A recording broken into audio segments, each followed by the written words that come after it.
በቢዝነስም በፐርሰናል ላይፍህም በትልቁ የተማርከው ነገር ምንድነው?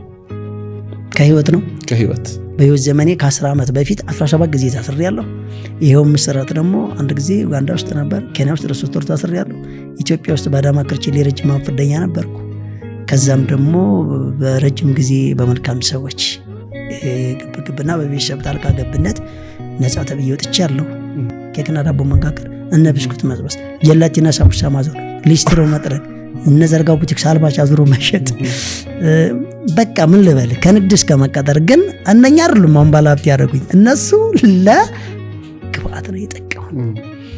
እንደውም ተቀጥረህ ሀብታም ሰራተኞች ሲበድል ስታይ እኔ በሆነ ኖሮ ካልክ ልክ ሀብታም ይሁን ሰዓት ያንን ማጥፋት ነው ትልቁ ነገር። ያንን ስላየሁ ነው እኔ ሰራተኞችን የመመገብ ፖሊሲያቸውን በቀን 4 ጊዜ ያደረኩት።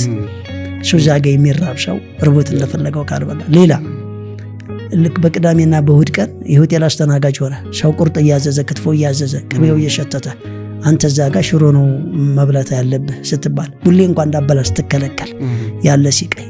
ለዛ ነው እኔ ልጆቼን የወተት ቀን፣ የስጋ ቀን፣ የሽሮ ቀን፣ የአትክልት ቀን እንዲመገቡ ያደረኩ። በሁሉ ማየት አንተ ብቻ እንደፈርድ ትወስናለህ፣ ሌላ ባለሙያዎች አያስፈልጉ። ስለዚህ ማየት ይጠቅማል። ከምንም በላይ ግን የሚያናድደው አፈር ግጬ ነው ያገኘሁት፣ ገንዘቤን ብረግጠውም ባንጠባጥበውም ዳንኪራ ብረግጥበትም አይመለከትም የሚል ሰው ካለ እሱ እግዚአብሔር ይሁነው።